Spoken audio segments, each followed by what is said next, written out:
it didn't leave. Twice it got delayed. And so we ended up missing the plane to get to the boat so that we could go on our vacation. But, everybody say, but. What happened was, what had happened was, because they delayed us and it wasn't our fault, they paid for us to stay in the hotel at the airport that night. Let me tell you how God works things out. And from there we went to a vacation in Puerto Rico for 3 days. We waited for the ship to go to British Virgin Islands, and they flew us from San Juan, Puerto Rico to the ship, and we caught up on the ship. So really what we missed was the days of being on the water. All right.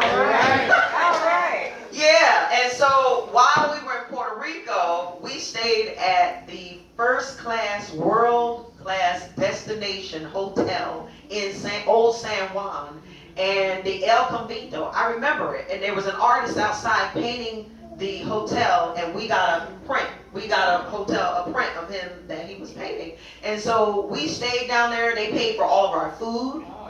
They paid for all of our transportation. So if we had to catch a taxi, it was covered. And the airline paid for it.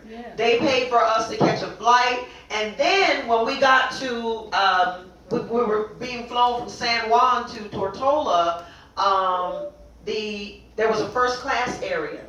We didn't pay, the ticket was coach. We got on, and here's something, we used to always get dressed up, and we still do when we travel. And the airline stewardess said to us, she said, you look like somebody, so we're going to sit you in first class. She said, you guys look really nice, and she said, you look first class, we're going to put you in first class. How about in first class, they had the metal forks and the knives and the spoons.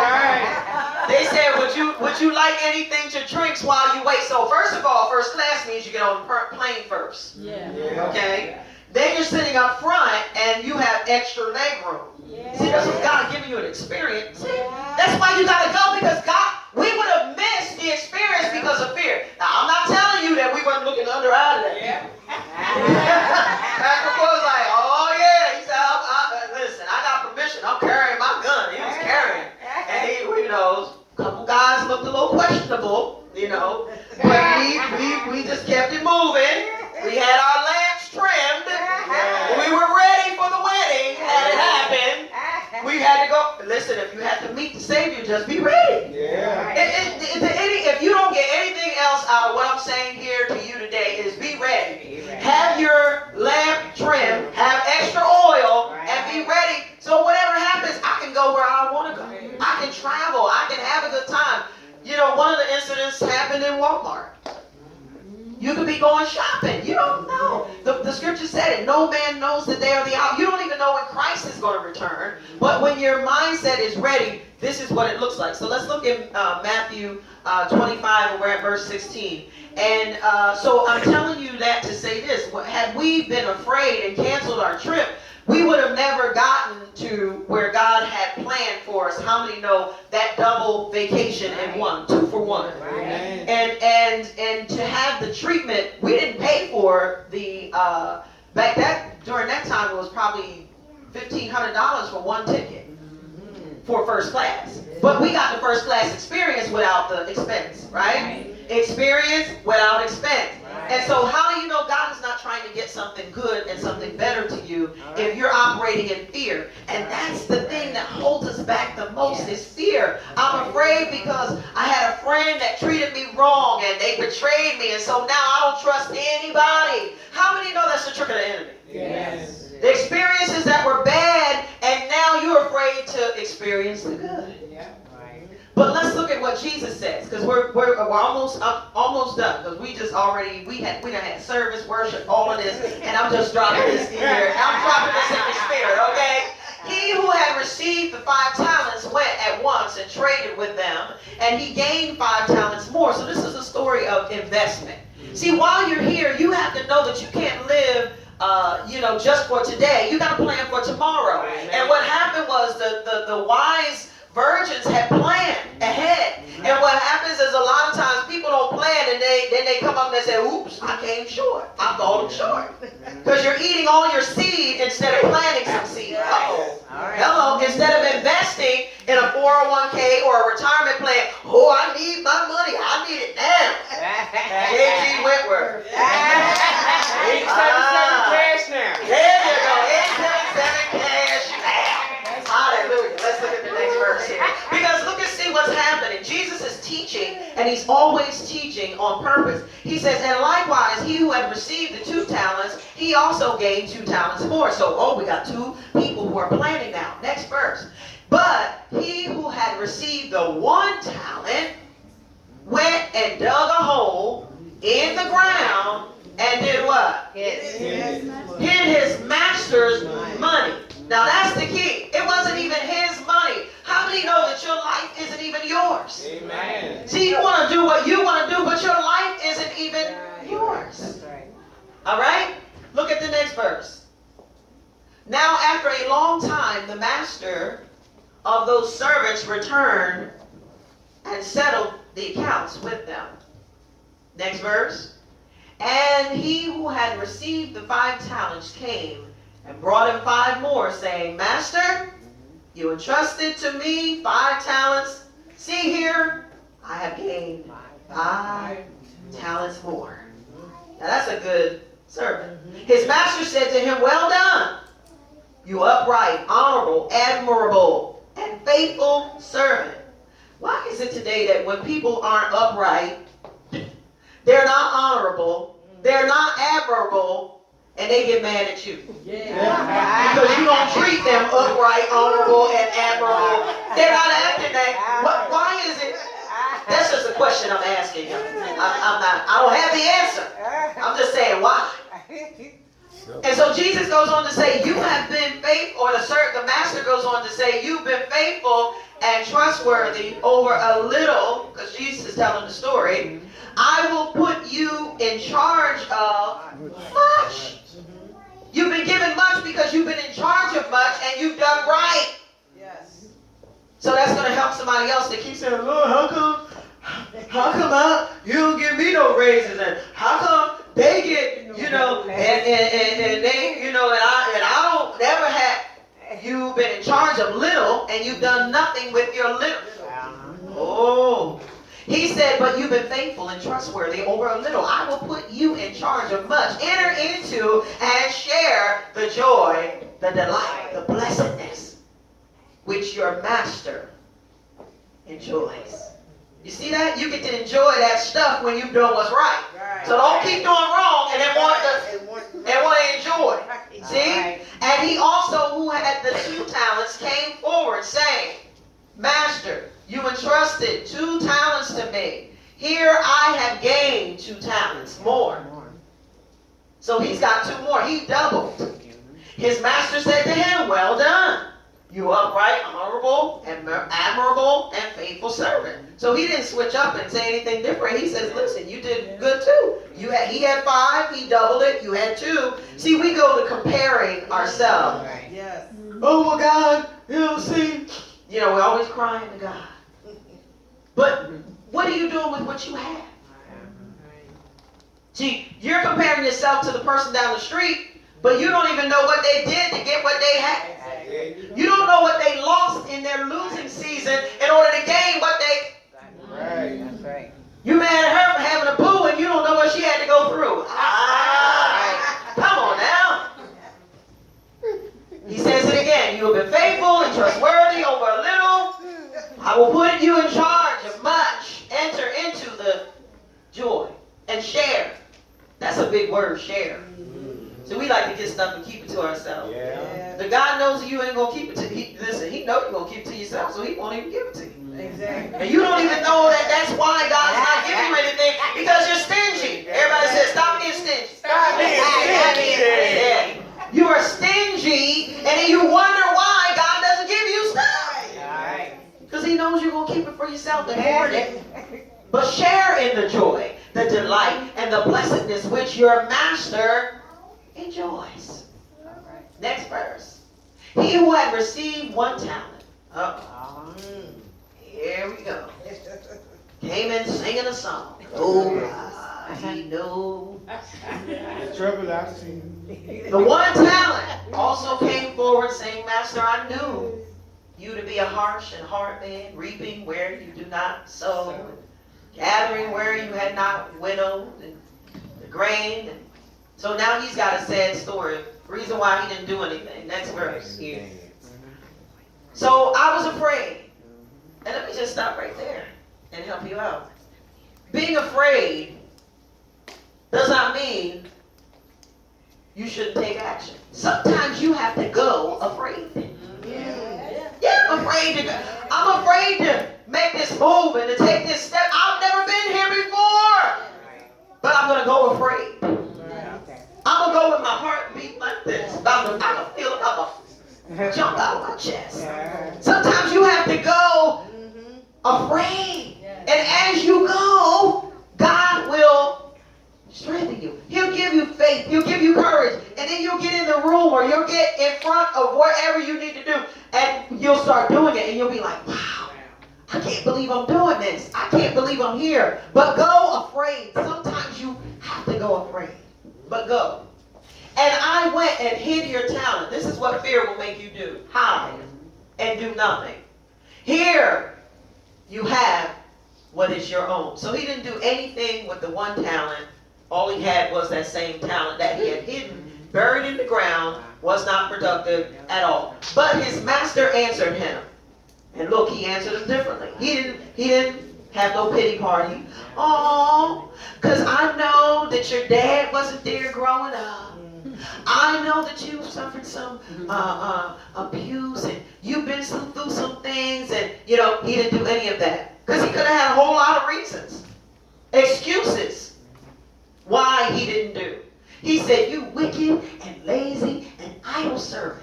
Did you indeed know that I reap where I have not sown, and I gather grain where I have not winnowed? Okay, now he's getting on. Next verse. The master is not happy.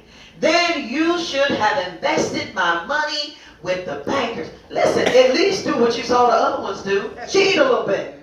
You ever see somebody that's like, I don't know what to do? Google it. I get mad when people tell me, I don't know. I don't know. Google it. Check the source. Make sure it's a good source. And do it. You could have at least cheated and did what the other two servants did. Well, what you do with their... But see, what we do is we get afraid and we don't even ask. Right. We don't go around and say, well, listen, sister, I know someone told me that you went through similar experiences I have. What did you do? How did you get through it? What are you doing right now? But you know what we do? We get in pride. Yes. Yeah. That's what fear is pride.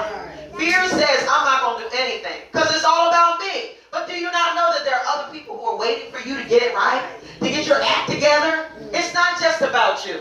And so Jesus says that this master called his servant that did nothing, he called him wicked. And what is this, the scripture that we were reciting this morning say, if we would turn from our wicked ways? How is that wicked? See, some of y'all thought wicked was going and robbing a bank. Or shooting, or lying, or stealing, or something like that. But wicked is when you don't do anything. And you're lazy, and you're shiftless, and you don't do it, and you blame everybody else. Well, see, master, it's your fault because I knew that you was hard, and, I knew my parents expected a lot of me, and so that's why I didn't do anything. Hush. Then you should have invested my money with the bankers, and at my coming, I would have received what was my own with interest. See, you got to put whatever it is that God has given you, you do something with it and make something, come back with something better. Mama used to make a meal out of potatoes and whatever else. You can have a full meal. You had fried potatoes, you had a boiled, put ketchup on them, mustard, get creative, mayonnaise, I don't know, whatever you like, peanut butter, whatever. So take the talent away from him. Take the talent away from him and give it to the one who has the 10 talents. See, now what you don't use or you don't make good use of, it'll be taken from you. Right? Verse 29. This is Jesus teaching a lesson. For to everyone who has, to who? Everyone. Everyone who who has will more be given. To everyone who has will more be given, and he will be furnished richly, so that he will have an abundance. But from the one who does not have, even what he does have will be taken away. If you're not a good steward, some will start to be taken away from you. This is a motivation to take action. Lord, I don't want my little that I have to be taken away from me. So I better get busy, or I better get active, because the scripture says that the servant wasn't even active. And the master called him lazy. Stop being lazy. Nobody's going to come knock on your door. Listen, I don't know a whole lot, and I don't know everything, but I do know that no employer is coming around to your house to knock on your door and ask you if you want a job. It ain't happening. Verse 30, and we're going to stop. And throw the good-for-nothing servant. Wow, good-for-nothing servant into the outer darkness. There will be weeping and grinding of teeth. Wow. That's wicked, not working and being lazy and not doing anything with what you have. That's called wicked. See, you thought that wicked was something bad and you could get arrested for it. I wish people could get arrested for being lazy. Oh, well, him tells to be yeah. 31, you think the jails are full now? right. When the Son of Man comes in his glory, this is what you have to look forward to. His majesty and splendor, and all the holy angels with him. Then, everybody say then. He will sit on the throne of his glory. We're going to see him face to face. Amen. One day, you're going to see him. And listen to me. Somebody, you always have skeptics, and somebody put it this way, and I like it. They said, as a skeptic, you may think that when you pray and God answers prayers, it's all just happenstance, it's circumstantial. It just happened. It was by, just by chance. Things happen. When you pray, when their prayers are answered. But listen to me. It's a whole lot of circumstances that are happening when you pray. And I would like to believe that prayer works. You believe whatever you want to believe. And listen, even down to the fact that you may not believe any of this, that Jesus is Lord, you may not believe he's coming back, you may not believe any of that, but there's more proof that he is than there is not. Amen. And so here's the other thing. I would rather believe that all of this is true, the Bible, everything in it is true. I'd rather believe all of this than to not believe and then find out I was wrong. Come on, somebody. You have a lot of skeptics out there. You have atheists. You have people, and it's not that they don't believe, it's that they've been hurt. And they've been disappointed. And so now they're questioning, is there a God? Is this real? Would a good God do this? It's the people that are doing stuff. God didn't get out there and shoot up in Walmart. He didn't go shoot, even 9/11. That wasn't God. But we put it on God, don't we? Oh God, he could have kept that from happening. Sure he could, but we're free will agents. He created us with free will, right? So we're not robots. And that's the good thing about mankind, is that we are not robots. We have freedom of choice. But when you choose Jesus, that says something about you. Listen, I choose you, and I'm choosing to walk by faith. I don't see it all. I don't understand it all. I don't pretend to know it all. But I do know this. I've been with Jesus, and I've been without him. And I like having Jesus on my side. Amen. How about you? Come on, put your hands together. Listen, stay ready so you don't have to get ready. You got to go get your oil. Let me get over here and get my oil. You might not have enough money. You might not have enough change. You might not, things might, you may not be able to get where you need to go. But if you're always ready and you are diligent and you are doing with what God has given you something, you're doing something. Lord, I don't have much, but I'm going to make something out of what you've given me. And I'm going to be faithful over this. I'm going to be honorable. I'm going to be admirable. Because what happens is people get caught up in doing what other people are doing. Right? Nonsense. You know, you get on the bandwagon. Oh, everybody's doing it. You know, everybody's, well, guess what? You're going to be caught with the one version. I like the Message Bible version of this text, and you can read it when you get home. As I was reading it, they refer to the wise and the foolish. One said that one was smart and one was silly. Smart and silly. Which one are you going to be? You going to be smart or you going to be silly? Smart. I think I want to be smart, Yeah. right? And so I don't have to say, huh? What you mean? I didn't know. God is not, you are not going to be able to stand before God and say, I didn't know. Right. When they say it about the virgins, I thought they meant the women, and I'm a man. Right. No, that's everybody. The virgins represent an individual, a person, a mindset of preparation and productivity versus a mindset of just chilling. All right. And doing nothing, Amen. right? And acting like you just don't know. If you don't know, ask somebody.